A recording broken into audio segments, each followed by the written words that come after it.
You really riding hard, dog. Bro, Marco is my Marco is my man's. My man, my man, my man. My man, my man, my man. Marco, dog. My man, my man, my man. That's Mark. Yes, Marco.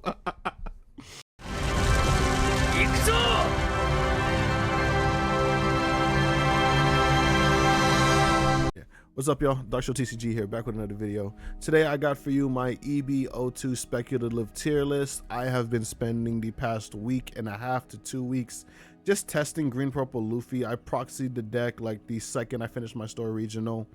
I ended up taking mono purple Luffy, went 3-2. I paired into 2 of the 3 Bonnies that were there. So I just got, you know, my worst matchup twice, once randomly and then once in the last round. But it is what it is. Enough about me. We're just going to talk about, you know, what I think the best decks are going to be moving into EB02 format. We kind of already know it's going to be this green purple Luffy like #1.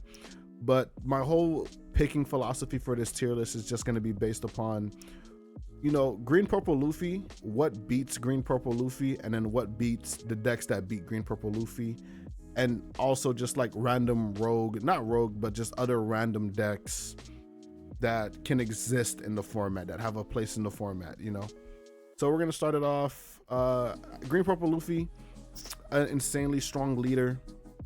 You know, his leader ability is it's completely hinged upon the Sanji Pudding card.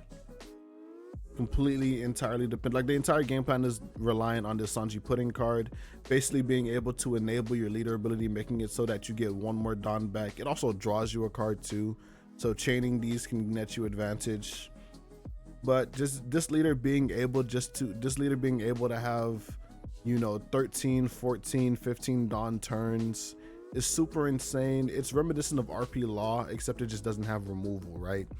And they did a really good job balancing this leader by leader locking your ability to have StrawHatCrew characters only. Otherwise, we would end up with another RP Law incident where the leader ability is just too generic and, you know, you get way too much value off of it.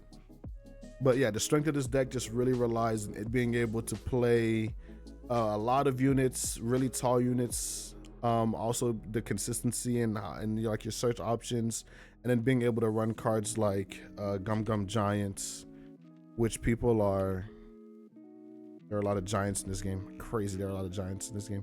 Is this filtered to characters? Yeah, being able to play Gum Gum Giant, one of the best cards in the game. Straw Hat leader, being able to give yourself plus 4k, draw 2 cards is nuts. But yeah, so anyone can see why this leader would be S tier. I kind of will have a spicy take towards the end of the video about this leader, what I've gotten from my testing, but let's just move on. I think decks that can deal with this leader, so mainly like control decks, have a good spot in the meta. Lucci post ban, the deck has gotten nerfed about 3 times at this point already, but he's still around. The Lucci players are still around. I think in this format he definitely has a place in there, and he can just go right into A tier. Losing Moria and Ice Age hurts, but Lucci players will always find a way to compensate. I think one of the biggest things as a control deck in this meta is, can you remove a 7-drop on turn 3? If you can, as a control deck, then you're good. And then even if this Luffy doesn't find stage to buff their Sanji Pudding up to a 7 and it's just a 5, almost every deck can just remove a 5 on curve, right? Like almost every control deck can remove a 5 on curve.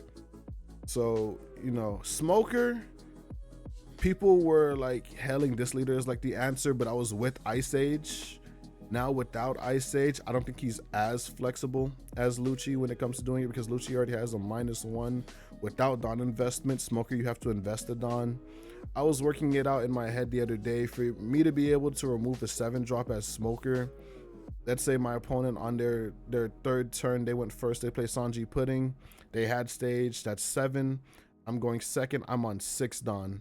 6 Dawn, Smoker can remove a 5 with Tashigi. Now it might take a little bit more work. You would need like a hot couture patchwork, you know, to make that 7 a 4, and then like 3 for a Hina, and then 3 for a Brook, and that's 6 Dawn right there. But that's 3 different cards, you know. So I think Smoker might be okay.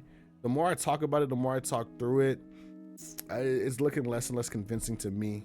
I don't know, man. Blackbeard, I think the deck is still nutty. One of the things about control decks is that like they're all based on like on plays, and Blackbeard was one of the decks that kept a lot of these control decks like down and lowered. So he also, I think this matchup is a little bit more closer than other people do, just because Blackbeard can have cards like Liberation, which only care for original cost, so the stage doesn't really have an effect. Yeah, so it KOs characters with a base cost of 6 or less and 4 or less, right? My only gripe about this card is that it requires you to be behind on board.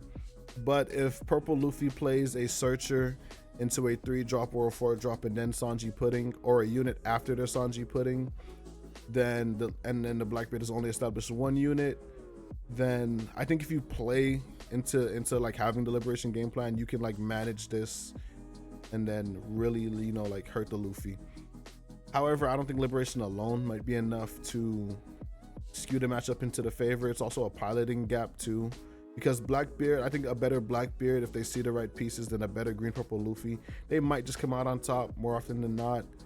I still think the matchup is Green Purple Luffy favored, but the Green Purple Luffy matchup isn't the only reason Blackbeard is here, right?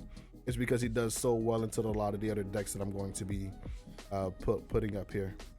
Next we have Rebecca. Once again, like my first inkling is like, how well can you deal with a 7-drop on turn 3? I think Rebecca can very well deal with a 7-drop on turn 3 because they have cards like Orlumbus that they can set up on their 4 on turn, and I think Orlumbus does like -5 or something. Yeah, Orlumbus does -4, and then it'll be a 3-drop, and then they can just play the new Zoro, right? The new Dressrosa Zoro that we got in OP10. So, you know, the Rebecca sets up an Orlumbus, and then the turn after, they KO their Searcher with the Orlumbus, and then they just play the Zoro tap stage, and then the Sanji Pudding's dead. And then Rebecca also can run Gravity Blade and other cards. I feel as if you build your deck to just beat Green Purple Luffy, you can do pretty well in this environment.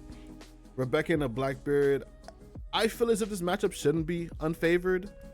Even though the on plays are off, Rebecca has the options of running Gravity Blade, but you might just whiff or just mill the card eventually, and that sucks. So I don't know, but I still think Rebecca is like very well positioned in this meta. And then we have Usopp. He's a more tempo focused Dressrosa leader. He's not super removal based. Once again, I think if you can just like tech for it, you may be able to do it. And then there's also like the Sokka Usopp build that's going around, which depending on the amount of cost reduction they're running, they may be able to do it, because they with Hot Couture Patchwork make it a 4 one-legged toy soldier and then Hound Blaze, and that's only like 4 cards, right? You know, so I'm really just putting like removal decks and then Blackbeard to like be all of the removal decks, and then like Usopp does well into Lucci. Rebecca versus Lucci, I don't think anyone wants to see that matchup, but without Moria, I think Rebecca might take it over the edge. I don't know, like this matchup is very interesting. Like I don't think I've ever seen these two like decks go up against each other, which would be kind of interesting to see. Next up is Dofi. Dofi's very interesting to me because the deck just got hits, but it's still really strong. All of the committed, and I said this like ever since like we got the Jinbei nerf, the deck is still strong. All of like the Dofi casuals dropped it, but all of like the good Dofi players and the stronger Dofi players stayed on it, or they went to Blackbeard, because I feel as if you're a strong player, you're just gonna play like whatever is like has the highest ceiling, and then your fundamentals will also like help, you know, raise the floor of the deck for you. So like you can, so it's really just like personal preference as to what you want to play, whether it being Dofi or Teach, as to what do you think the best deck of OP10 format was. But I haven't tested into Dofi as Green Purple Luffy. I feel as if Gravity Blade comes on too late, and they don't have an effective way to deal with Sanji Pudding on curve. outside of Red Rock, but I think if you're Red Rocking a Sanji Pudding, I don't know how you feel about that, especially in a world without Jinbei. Also taking the fact that like this Luffy's a 6k leader, and a decent amount of decks like to play on curve if this Luffy uses leader ability. So like Blackbeard likes to play on curve, Usopp likes to play on curve, or he did likes to play on curve / use all of his Dawn. I feel the same way about like Lucci, Usopp, and Blackbeard. They like to play on curve / use all of their Dawn, and that kind of just negates the leader swing. But back to Dofi, it's very interesting because if you look at it, like Dofi is kind of just like winning into just Blackbeard really. I think as a Dofi casual, you may not be super high up. As a stronger Dofi player, you're probably here. But my personal thoughts, I think Dofi just kind of moves a tier down. Like, yeah, he has a decent Blackbeard matchup, but I'm not sure how well represented we're gonna see Blackbeard, especially if all of these like decks that should beat Dofi are gonna exist. Shanks, the most popular deck in OP10, post-ban, the most represented deck. At the time of this recording, it's like Saturday, April 26th. Shanks just won one of the regionals in the EU. I forget which one, but congrats to that player. I think it was Perth. But Shanks just won over there. I'm a Shanks hater. I think the deck is like just a curve deck. It's, you know, I'm gonna play this body on curve every turn, and if you can't deal with it, then I just win. Like if my deck draws well and I'm able to play a body on curve, I should just win. I think that changes a little bit. I don't think Shanks should just be sticking to the curve game plan, because if Shanks now needs to be able to remove Sanji Pudding on curve, otherwise he just gets ran over by this deck. And into my testing, I don't have a positive win rate into Shanks on Green Purple Luffy. Mind you, this is like week -3. I've played the deck a few times, but I'm still not fully there yet. But like Shanks into Rebecca, we haven't seen Rebecca like win against Shanks. In theory, she should. Lucci should beat Control Shanks. Blackbeard versus Control Shanks. I think Blackbeard has the Control Shanks matchup. Yeah, because aggro Shanks is what allowed you to beat Blackbeard. So Blackbeard might have the Control Shanks matchup. Usopp.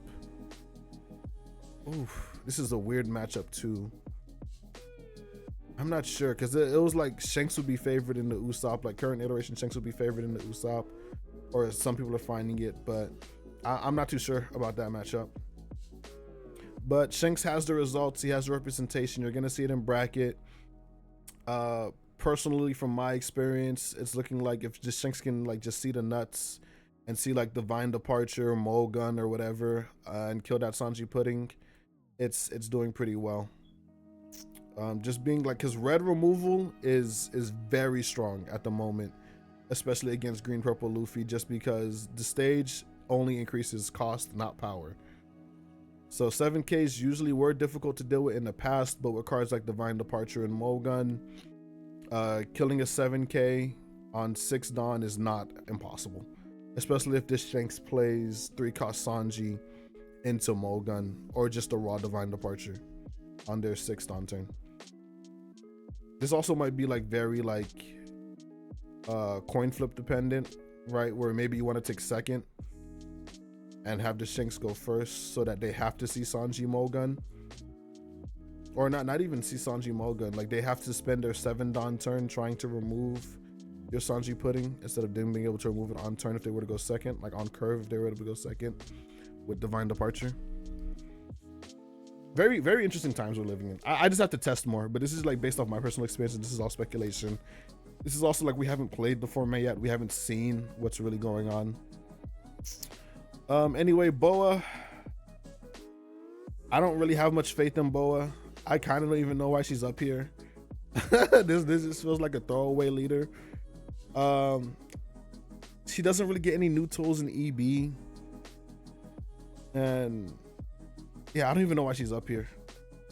Yeah, I might just like I just threw her on here because whenever I talk about meta leaders, like I don't know, for some reason something makes me want to include Boa.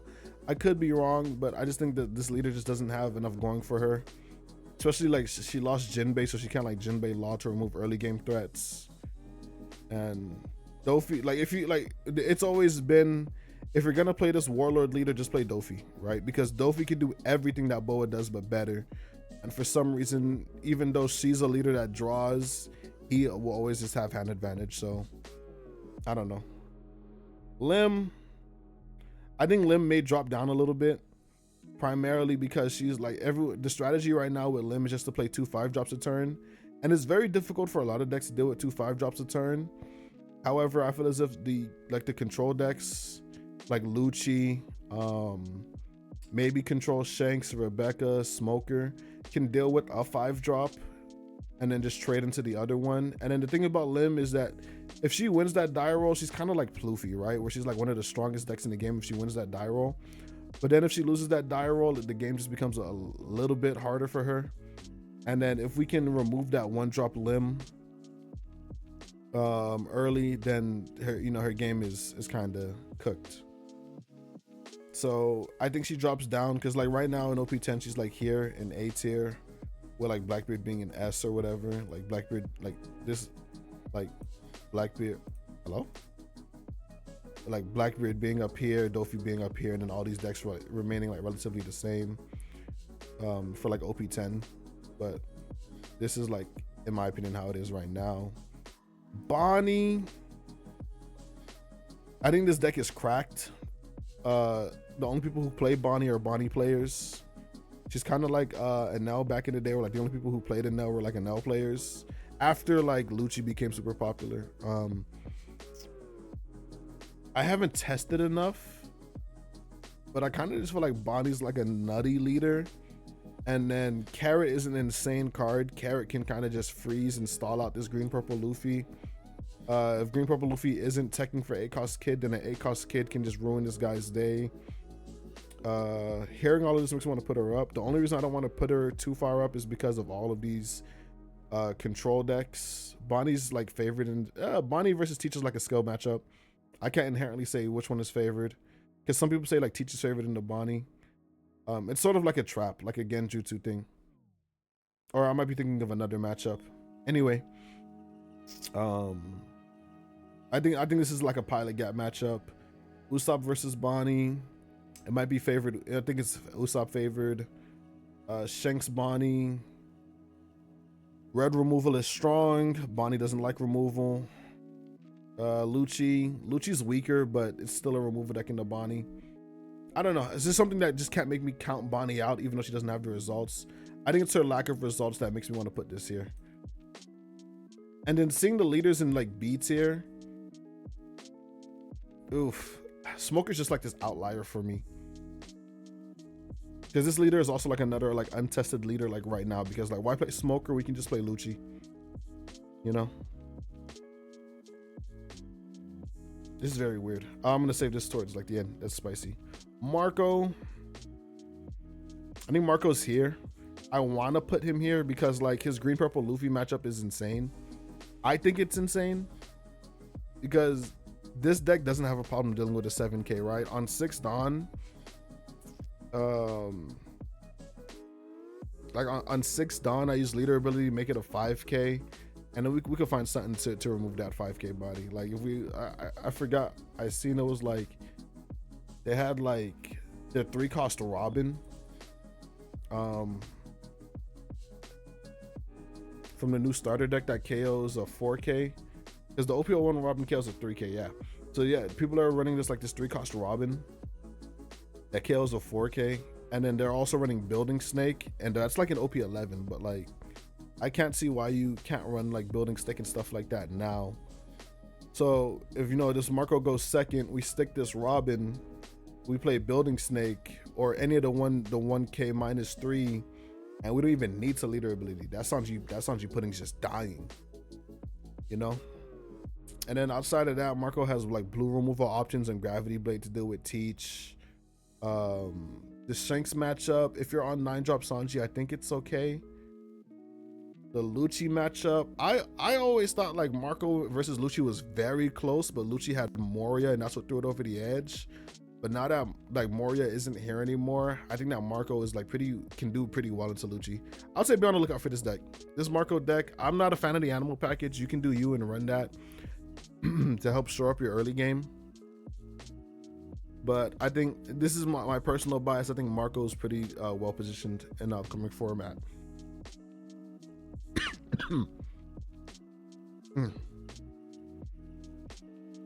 Smoker, red-green Smoker. As an 8-cost kid deck, there's a lot of value in being an 8-cost kid deck, especially because you can search out the 3-drop Tashigi to stop removal. You can kind of just take life and be okay. Plus, being a deck that can run Hody Jones, untap 2 of your Don, rest your opponent's Gum Gum Giant, rest your opponent's blockers, and just have a 7-8 rush is really strong. And then if this deck is another curve deck where like they hit that 5-drop on curve, it's kind of GG's.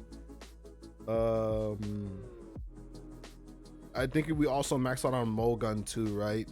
So if we get second against this Luffy, we pray to God we find our Sanji on 3, and then we just Mulgun the turn after. Untap 2 Don. We're at 6, we tap 4 for Mulgun, we attach 1 to Sanji.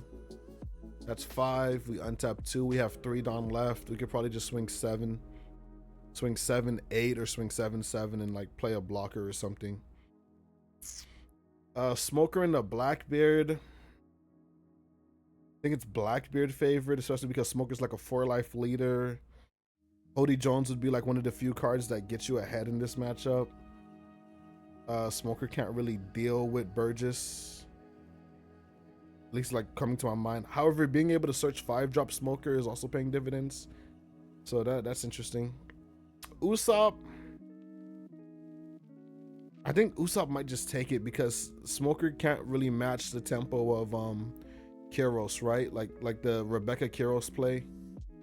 Smoker into Shanks, I'm not too invested. I'm not too knowledgeable about this matchup. I think if we're playing control Shanks, maybe they have the edge, unless this deck can stick to Shigi.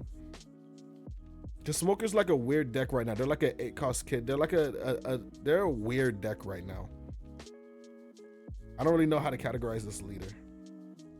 Lucci, like I said, very dependent if this deck can see Tashigi, but I still think I might give it to Lucci. They don't have Moria anymore, and then like depending on how you're building this deck, if you're like being more aggressive with like, I have a build that I can like show. I might show some builds at the end of the video with so how some of these leaders might look in the upcoming EB format. But I think Smoker's like in like this tier leader. I don't know why I'm putting Dofi here, but I think Smoker's in like this tier leader. Purple Luffy, I literally seen Purple Luffy lose in 5 minutes against Lim last night, like literally 5 minutes in the European regional, not perf, but it was another one. I literally seen Luffy lose in 5 minutes to Lim. Lim went first, they saw their 1-drop on 1, they saw a 5-drop on 3, and then I think they played Sakazuki the turn to KO like the Zoro, and then they did like Mihawk shenanigan swings into this leader. But if Pluffy goes first, he probably ends up taking that game because his bodies are taller and he can just play like the control matchup. Like he can just play like he can be like the control deck and killing the limbs. Like I've won this matchup as Pluffy into Lim. So it's very dice roll dependent. I forgot what I went first or second. I think I lost my die roll and I went second. But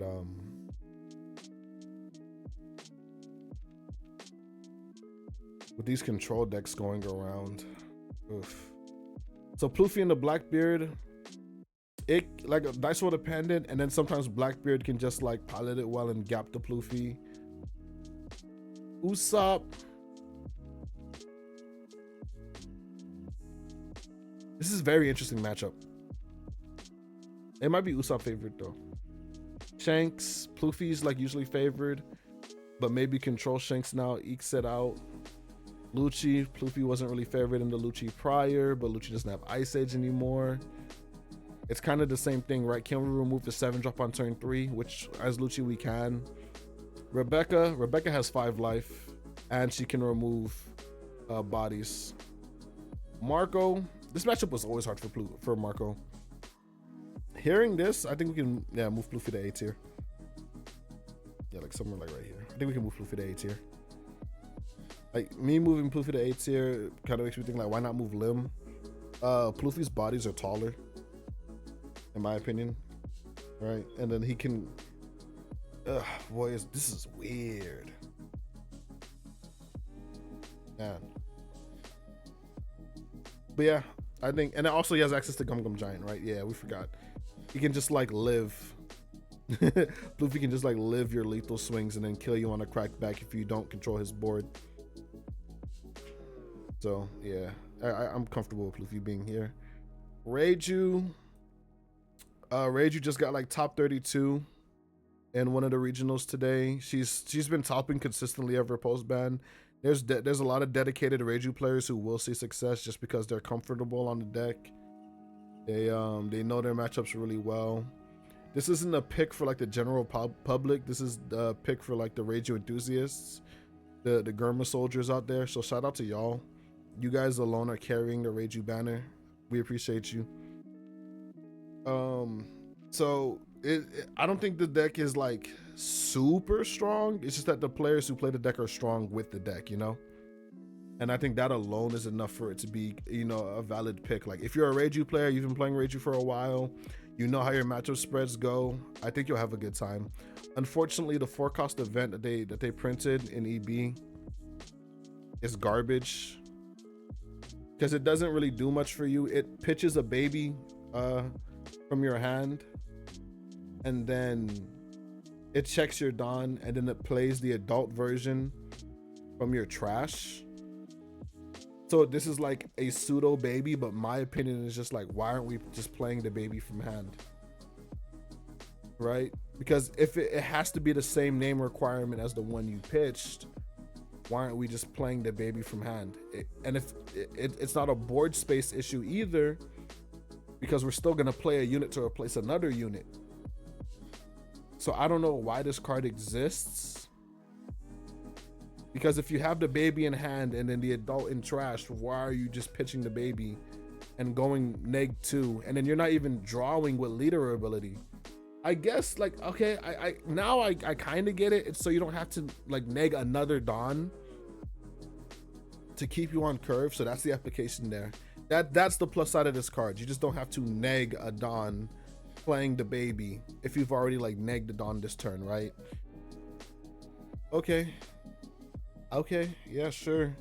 It's like you have 6 Dawn, you play 2-drop Reiju, you draw your cards, then you play this event, pitch your ETG, play an ETG, and that way you don't have to Dawn neg. So you go from 6 to 5 Dawn, and then you're at 7 next turn. Sure, I get it. Now, I understand it now.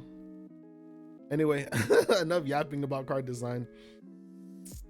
Like I was saying, I think this deck, it just fits here. And this is not like ordered, like meant to be ordered in any specific fashion. This is just like, these guys are here just chilling. Yeah, I feel comfortable with this. Vegapunk. I think this leader's underrated. This leader's always been underrated or just underrepresented. I don't know why he didn't get a big boom, because it's kind of like Lim, right? Where like he can just play 2 5s. Not immediately because, you know, one, or because they still like cost at the end of the day, but they kind of go online at the same time, right? So like on 1 Dawn, I can play a 5-drop. On 3 Dawn, I can play, I think you want to go second with this deck. So like on 2 Dawn, I play a 5-drop. 4 Dawn, I play a 5-drop and a 3-drop. And then after that, I'm playing like a 5-drop and a 5-drop, you know? So like these decks are like very similar, right? Except that this deck can heal. And that I think their bodies are a little more impactful. Or the bodies that just have recursion, because like the events in this deck are strong too. I think this deck is very underrated. Problem is like I'm predicting the rise of more control decks in the format, and this deck has an issue against control, so you know, but I still think it's like it can catch a lot of people by surprise. Katakuri, like hold on, before I talk about these leaders, let me talk about this. Yellow Kid. This leader has some results. This leader has like some tops. They're infrequent, but he has it. I think this leader is like the epitome of like you have to deck build really well. Like I haven't seen too much spotlight on kid lists, but I think you have to build the deck pretty well because there are some decks that are running the 6-cost burn Robin. There are some decks that aren't. I'm personally a fan of not running that Robin and then just running a bunch of like control cards and triggers, like not like a 5-cost Nami and stuff like that. I prefer to play this as like a Nell, right? And the reason why we play this over a Nell is because we have a supernova package that can heal us and that become bodies and that synergize with our leader, whereas a Nell and another thing is a Nell doesn't have Reiju anymore, so it's hard for a Nell to go super late game against some of these other like top end decks. I think maybe we can add a Nell to this list too, the more I'm thinking about it, right? Because a Nell may not just be able to beat like Shanks and stuff anymore. Like Shanks, Blackbeard is like an even worse matchup. But a Nell also can't clear a 7. A Nell also can't clear a 7. And then also another thing, all of these other like mid-range decks kind of just lose to this one too. Yeah, a lot of these like mid-range decks that can't remove, except Bonnie, because Carrot, kind of just lose to green purple. Because if you can't remove this 7 drop, then I'm just gonna get this value. Anyway, Kid, I don't think he can remove that 7 drop. And then I've seen kids like struggle over here into this Dofi matchup, even though they should be favored. So, yeah, man. Yeah, bro. I don't see a lot of hope for Kid. Honestly, honestly, bro. It's like, bro, I might just put him down here. Like, the deck can be strong. The deck is capable. I just don't know enough about this deck. Like, I haven't played it enough to like know its weakness. Like, I did a few games on Sim, and I did like ranked games, and I won like 3-0 on ranked with this deck, and I'm just like, it's strong when it does its thing, but it's just I don't know, man. Katakuri, I'm the biggest hater of. I'm a big hater of this deck. I feel as if this leader isn't good. He just ruins your bracket. Like, if you see a Katakuri, they're not playing to win the tournament. They're literally just playing to spite the X1 to X2 bracket. Like, when was the last time we've seen a Katakuri top? Right? Like, if Katakuri tops, Katakuri, like, was it, like, do we ever see a Katakuri win an event? This deck has been around since OP03. It's been 7 sets. This leader has not won an event. Can we drop this leader, please? Like, I don't think he's this deck can high roll you, sure, but he can't high roll for 10 rounds. You cannot, like Pluffy, I consider this like a high roll deck too. Pluffy can high roll for 10 rounds because his win condition isn't based off the 5 random cards in life. Pluffy can have 3 bricks in life and still be cool. Katakuri sees 3 bricks in life, he lost the game. You know? Let's do it now. I think a no. He has a negative matchup here. I think it's a negative matchup here. Negative matchup here. Negative matchup here. Negative matchup here. The bad matchup. Bad matchup. Bad matchup. Brother, like a good matchup. Okay matchup. Bad. Okay matchup.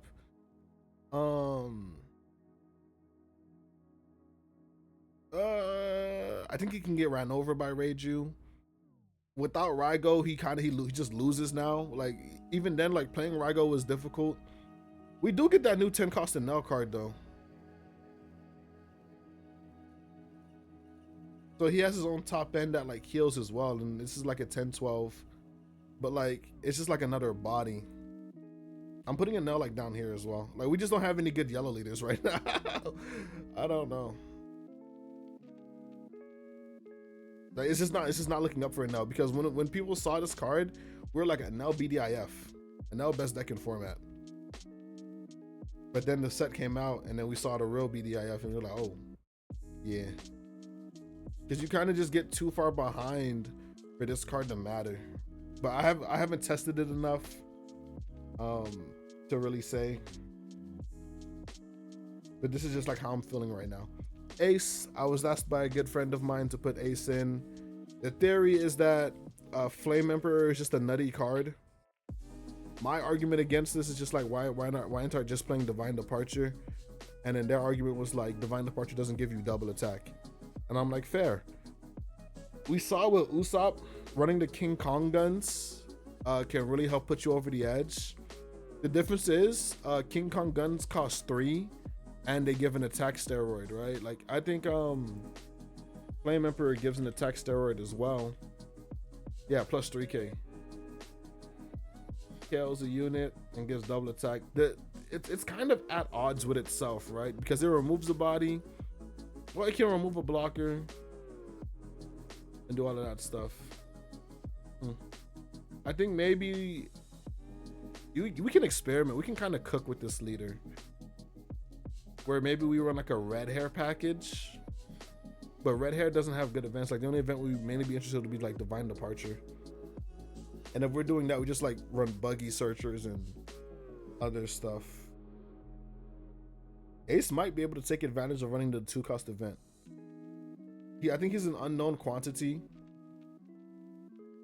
If the list gets cracked, I can see his potential being here. Just because, once again, a red removal is really strong. This leader getting jet pistols out of life is insane. This leader can run mole gun. I think there's some potential in this leader, but it's an unknown quantity right now, and it being an unknown quantity, I'm just gonna have to put it here.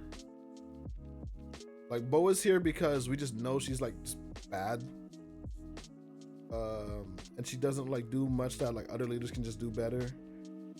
Katakuri's here because he's inconsistent.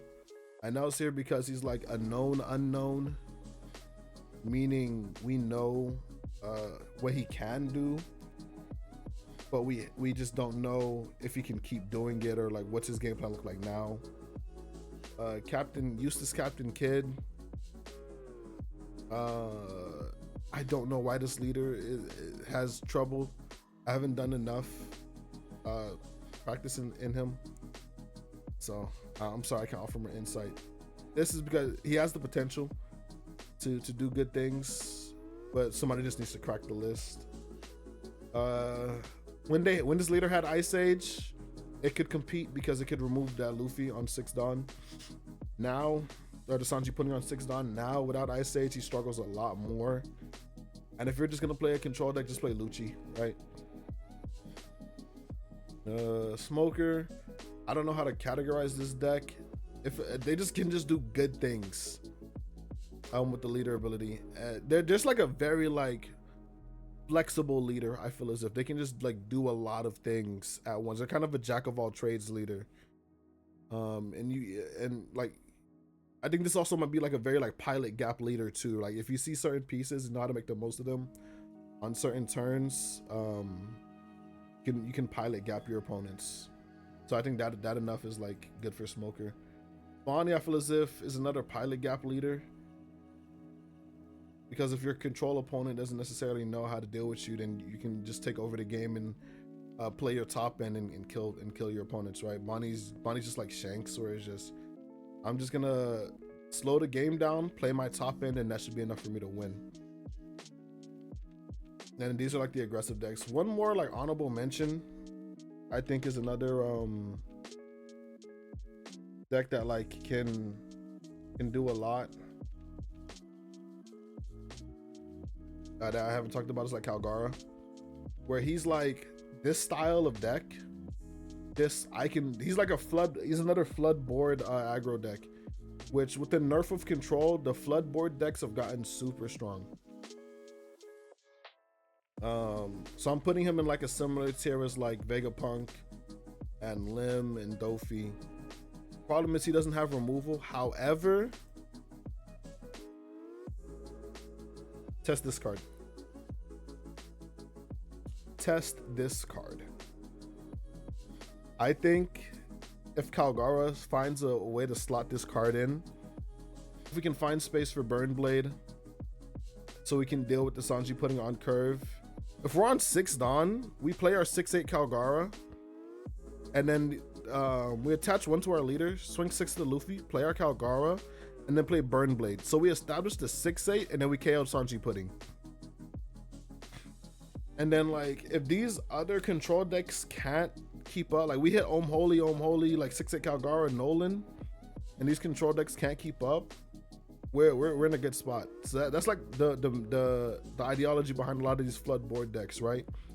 If we can flood the board and these decks can't keep up, we run them over. If they can keep up, we lose. And then we're all just like vying with each other.